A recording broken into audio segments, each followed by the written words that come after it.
This celestial body, the moon, has often been associated throughout history as a symbol of femininity, fertility, and the cyclical nature of life itself. This symbolism finds resonance not only in real-life religions, but also in fantasy. One embodiment of the moon is Selune, the moon goddess from Forgotten Realms. Join me today as we explore Selune in the Baldur's Gate series and her origin in the Forgotten Realms source material.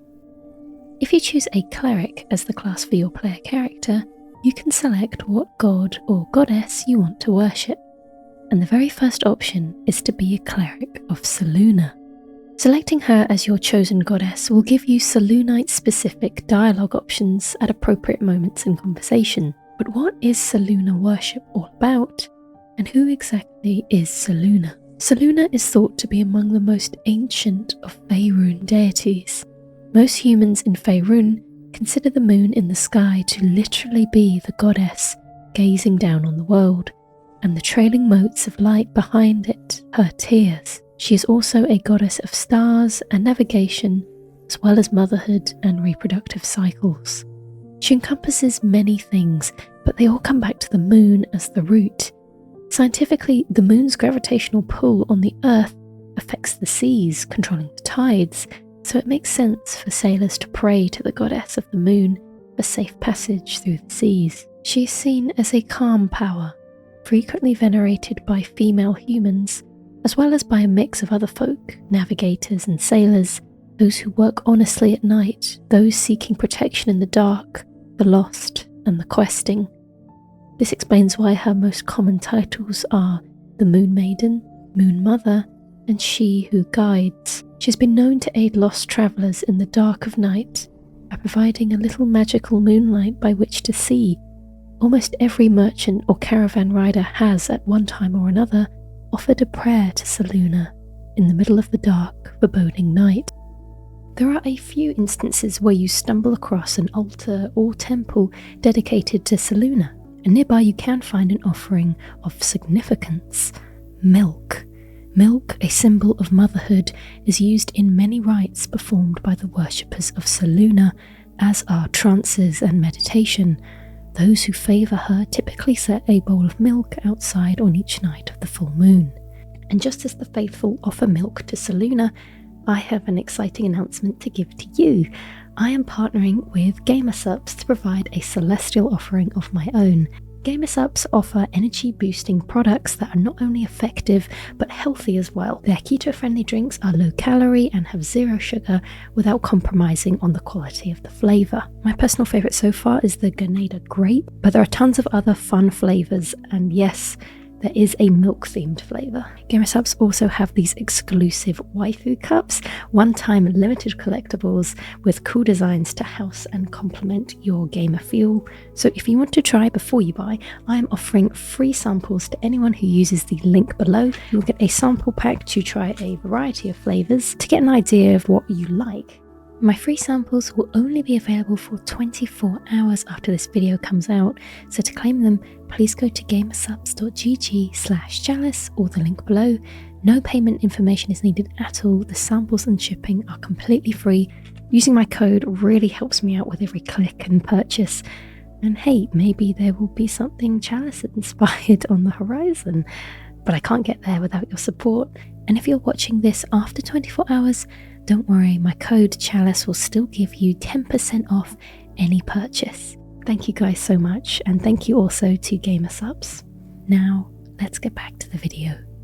Selune, being seen as the guiding moon, is incorporated well into the world building of Baldur's Gate 3. There are journals and prayers you can find in the world which have poems echoing this sentiment. Lathander to light, Selune to guide, Kelemvor to judge, and passage provide. Moon Maiden fair, lend us your light, to keep us home in dark of night, to keep us on the path of right, ever burning, ever bright. And appropriately, the symbol representing Selune is a circle of 7 stars with a pair of darkly beautiful human female eyes in the centre. Selune always has her eye on you. Selune's ethos is about tolerance and acceptance, Everyone is welcome in her faith, seen as equals, and supported just like one would help their closest friends. Words from the goddess herself state, "Let all on whom my light falls be welcome, if they desire to be so. As the silver moon waxes and wanes, so too does all life. Trust in my radiance and know that all love alive under my light shall know my blessing. Turn to the moon, and I will be your true guide." It's pretty refreshing to cover a genuinely well-meaning goddess after I did a video on the opposite, Shar. But Selune isn't always as calm and well-mannered as I have made her out to sound so far. Selune is classed as a chaotic good being. Chaotic good is described as the rebel alignment, kind, benevolent, but with little use for laws and regulations. Chaotic good creatures act as their conscience directs, with little regard for what others expect. Chaotic good is the best alignment you can be because it combines a good heart with a free spirit. And Selune's chaotic side is most relevant during her ongoing battles with her sister, Shar. While she is normally calm and placid, her war with Shar is fierce, with neither side giving or receiving quarter. Selune prefers not to fight unless she must, and when she must, she is an awe-inspiring figure of martial fury and coordinated displays of magical prowess. So, what started this war between sisters in the first place? Well, according to the oldest myths, Lord Ao was the one to create the universe, and when he did, a protoplasmic raw existence was born. Twin deities, Selune with chilling radiance, and Shar, the darkness of night. These two birthed heavenly bodies, and a being called Shantea was born through this process.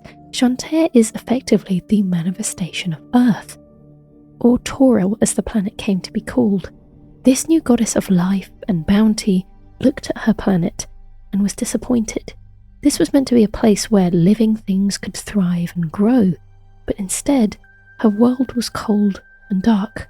She begged the goddesses to bestow light and warmth upon her planet so life could flourish. Selune agreed and engulfed one of the planetary bodies with elemental fire. This in turn made the sun.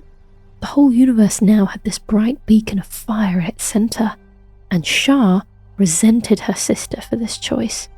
The goddess of primordial darkness could not exist where there was warmth and light. And so the war began. Shar attempted to snuff out this newly created light, attacking her sister.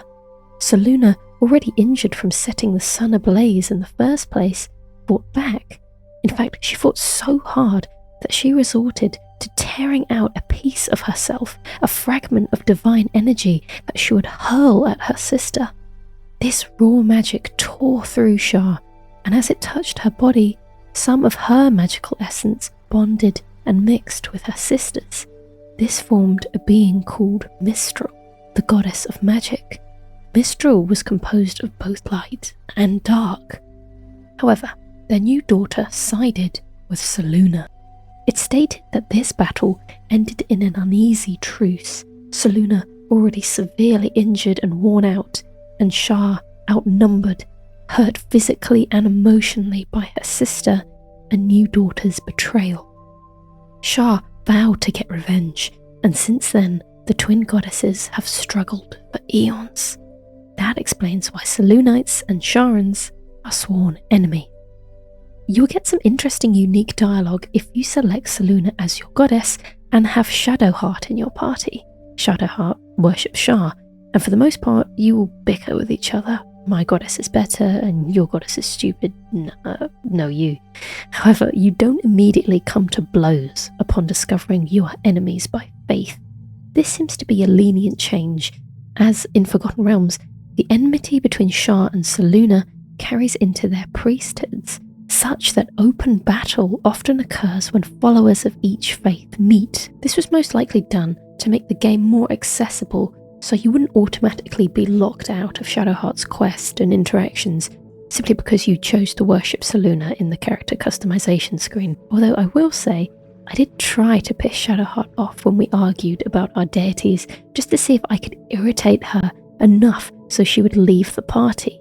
But no luck. Not that I wanted her to go, it was purely to experiment if there was a particular dialogue choice that would be the last straw for her. But to my knowledge, she will only leave due to a significant choice later in the story, and that has nothing to do with you worshipping Selune.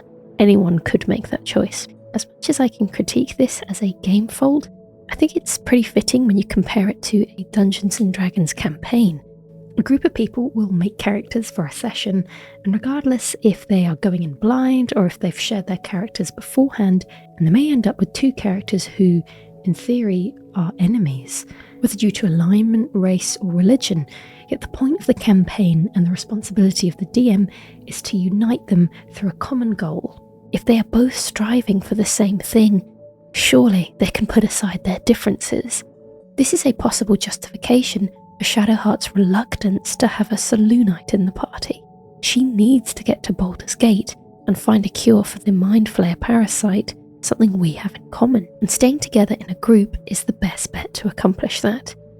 This doesn't stop Shadowheart from throwing jabs and insults at anything Selune related as you come by them. A ruin abandoned to a murderous horde is a very fitting dedication to Selune. I'm sorry you're hindered by that supposed goddess. Moon Witch.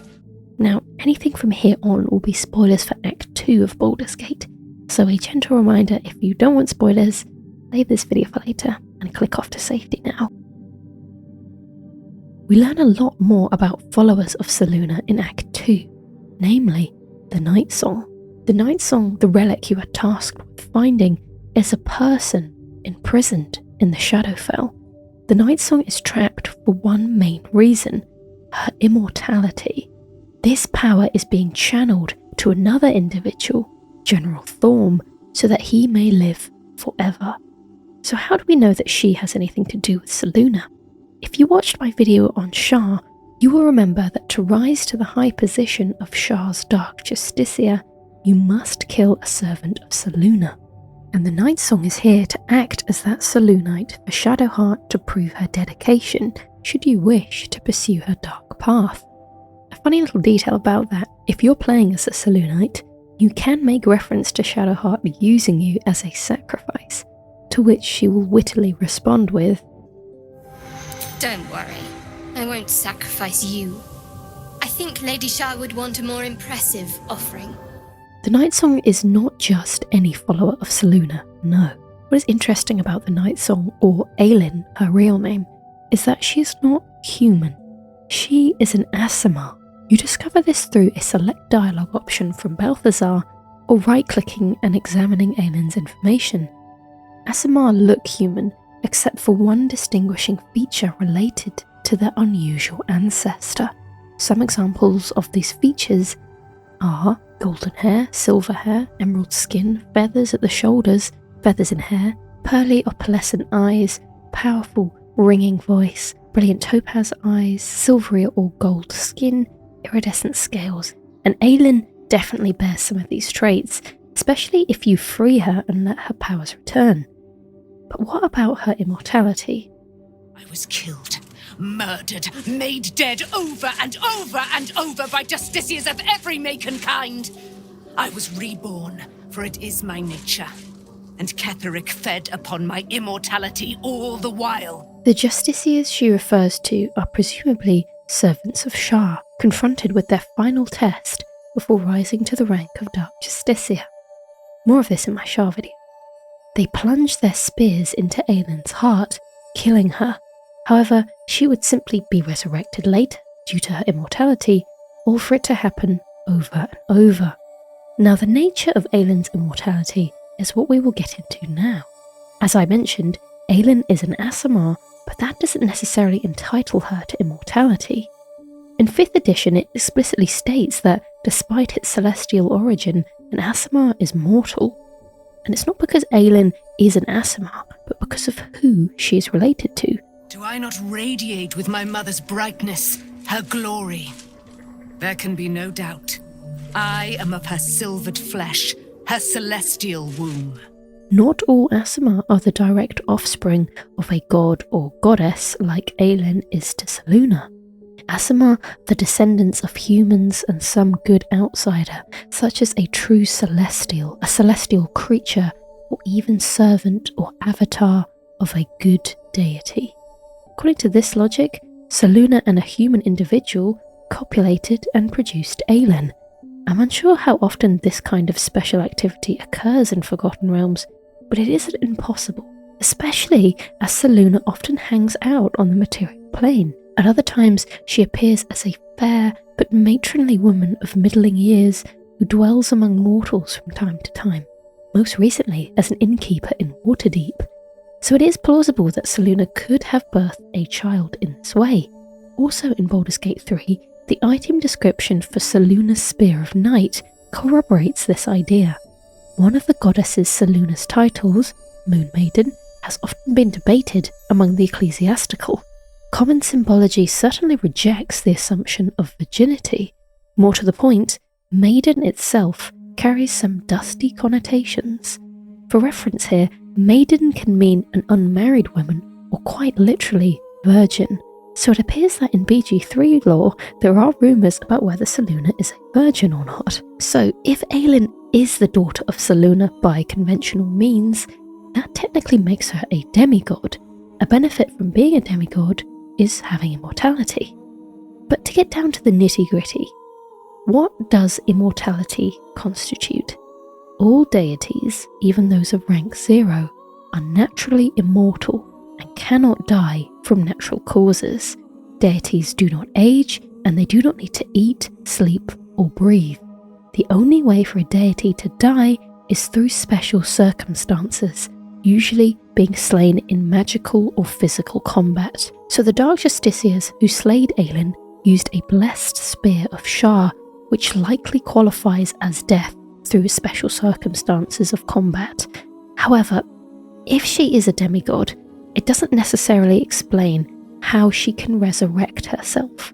That is not listed anywhere that I could find as an ability of demigods. The race that does have that ability is the Devas. Devas have been around since 1st edition, but they've only become a playable race in 4th, and they have a lot of similarities to the Aasimar. Humanoid, tall, with unearthly beauty, always striving to conquer evil forces and uphold the pursuit of what is good. And most importantly, they are immortal spirits who embody virtue, born and reborn to mortal life in the world. So Devas have a cycle of rebirth. When a Deva dies, his or her spirit is reincarnated in a new adult body that appears in some sacred place. And as the cherry on top, they have a racial power that allows them to remember their previous lives. This ability explains how Aelin can simultaneously reincarnate and retain her previous memories. A flaw in the Aelin Deva theory is because of where she reincarnates. Every time she has died, she was reborn into her original body, imprisoned in the Shadowfell. This contradicts the condition that it must be a new body, and it also states it must be a sacred place. I suppose this prison in the domain of dread could be considered such, but not to good aligned beings such as Aelin. As I mentioned before, Devas became playable in 4th, but mysteriously, in the same edition, the Aasimar race completely disappeared from player handbooks. While researching for this video, I learned that 4th edition is a controversial topic for many D&D players. There were extensive changes to the rules, the lore and character powers. Too much changed in an attempt to be innovative that instead of a new edition, it felt like a new game entirely. Interestingly, in the Forgotten Realms player guide, a supplement that was released a year before Player Handbook 2, there is one line that reads, "Angelic servants who accompanied them also had to incorporate themselves in mortal flesh, and became the race of Devas, or Aasimar as they were known in Mulhorandi." Mulhorandi is the language of Mulhorand, an old empire in eastern Faerun. So then, is Aasimar just another name for Deva? Is Deva a translation of the word Aasimar? At this point in my research, I got exhausted from wrapping my head around these angel people So I decided, okay, let's look at what the current edition says and base it off that. Current edition being 5th at the time of this video. In the Monsters Manual, you will find a dedicated section on angels, with Devas being a subtype of angel and having their own dedicated page. And in Volo's Guide to Monsters, completely separate, we welcome back the Aasimar. So 5th clearly defines these as 2 separate races. So what does this mean for Aelin? According to the most recent edition, Aasimar are born to serve as champions of the gods and count a specific celestial agent of the gods as a guide. For Aelin, this is Selune. However, in typical circumstances, this guide would usually be a Deva, a less significant celestial. Aelin is an exception to this because she is privileged enough to have a goddess as her mother. Within the 5th edition, there are 3 sub-races of Aasimar, and one of them is the most fitting for Aelin, the Protector Aasimar. Protector Aasimar are charged by the powers of good to guard the weak, to strike at evil wherever it arises, and to stand vigilant against the darkness. But the best part is that this sub-race have an ability called Radiant Soul. Starting at 3rd level, you can use your action to unleash the divine energy within yourself, causing your eyes to glimmer and 2 luminous incorporeal wings to sprout from your back. This explains how and why Aelin can produce wings, although using a bit of poetic license, as in D&D, the transformation only lasts 1 minute, yet Aelin has these as a permanent fixture. Another trait of the Aasimar is that they mature at the same rate as humans, but they can live for up to 160 years. Aside from this, there is no other mention in 5th that the Aasimar or Devas have immortality, like the other editions touched on at some point. As I said earlier, this is most likely due to the unique circumstances of Aelin allegedly being a demigod. So in the end, I may have gone on a long rant about the immortality that proved nothing. I don't know, you tell me. The point is, when you have Aelin as your ally during combat, she can't die. If she reaches 0 HP, she will be downed for a turn until her health regenerates to at least 1 point, and then she will return to normal combat. Aelin also uses paladin-classed moves like improved Divine Smite and Divine Health. This is appropriate as an Aasimar's favoured class is a paladin. Aasimar's very blood compels them to seek out and oppose evil wherever it may lurk. And appearance-wise, Aelin upholds a knightly paladin appearance in her full armour. This could also be inspired by a faction called the Moon Knights from Forgotten Realms. The Moon Knights favour splint armour that is coloured silver and white, the twin eyes of Selune emblazoned on the chest. Each Moon Knight also wears a helmet with a blue crest and a midnight blue cloak. What also is fitting is how she acts like a Moon Knight. Although they are happy and jovial during times of celebration, this rapidly gives way to fury and bloodlust when an enemy of the church is near. We see this when we finally take down Ketheric Thorm. Aelin loses herself, taking out her years of suffering and unleashing her wrath on his long dead body. This is strongly contrasted when she is then reunited with her partner Isobel.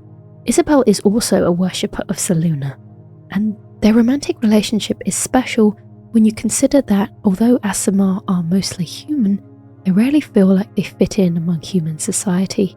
Instead, they get along best with other half-breeds, namely half-elves and half-orcs, because they and Aasimar usually share the same sort of semi-outcast background. Isobel is a half-elf with a more than disturbing family life, so it's lovely that these two can find peace with each other. The choice to make both these women worshippers of Selune and also lovers is very fitting. Men are welcome to follow Selune, but a lot of what she represents is hyper-feminine. In Forgotten Realms, there is an exclusively women-only faction called the Silver Ladies. These priests are meant to emphasize the part of Selune's portfolio that make her watch over the well-being of women. Only females may be Silver Ladies of Selune. However, their duties impose no restrictions on their romantic relationships. There are many married Silver Ladies still dedicated to Selune. so this rule isn't that restrictive. It won't impede your personal life, but it is fitting that these women lovers in BG3 are also the two dedicated to a goddess that upholds femininity and prioritizes women's well-being. There are a couple of nice Selune related things in Act 3 of BG3, so I'll issue another warning for this final act to anyone who doesn't want spoilers. You know what to do. At the climax of Shadowheart's quest, she's faced with a choice during a bittersweet reunion with her parents: free them from imprisonment but be bound to Shar forever, or kill her parents and free herself from the curse. If you have pursued Shadowheart's light path, this will have deepened her connection to Selune, and her parents will encourage her to let them go so she may have her life again. And if you do so, it's not a savage sacrifice like it is in Shadowheart's dark path. It's a release, it's ending their suffering, and it's beautiful. They transform into a ball of light. Moonmotes. They bring Selune's light to dark places and offer guidance to those in need. A moonmote in Forgotten Realms is actually a round pale stone, one of the permanent manifestations of Selune's moonfire. Once per day, it can be commanded to create dancing lights under the control of its bearer. Now, no one is holding a stone to cast this magic in this instance, but what might be happening has to do with the moonfire aspect.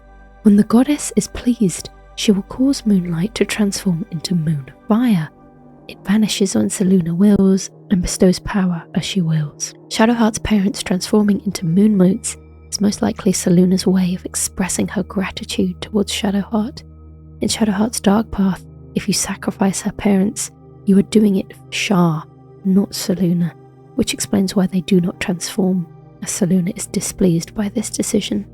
Another detail of Selune's influence is Shadowheart's hair. During her light path, she will make some alterations to her appearance.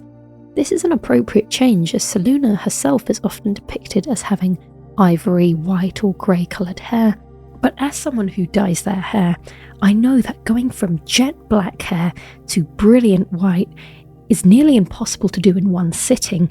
You must first bleach to lift the colour, it will become a straw-like yellow, then you have to do multiple sessions over a long period of time to finally get to white. And you're probably thinking, Chalice, this is a game about magic and tentacle people, why are you so obsessed with hair dye of all things? Well, some of us wish that we could get white hair instantly overnight, okay?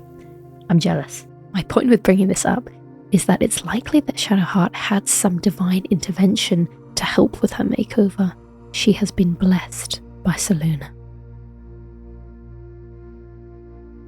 And that's all I have to say for now on the differences and implementation between BG3 and Forgotten Realms. If you enjoyed this deep dive, please let me know, because I really enjoy reading the manuals and the books and applying them to what we can find in game. Thank you everyone for your support, especially recently whilst I have branched out to cover different games. But for those who have been with me since Elden Ring, I will be returning to Elden Ring in my next videos, and I can't wait. Thank you everyone for watching, and thank you to my channel members and patrons.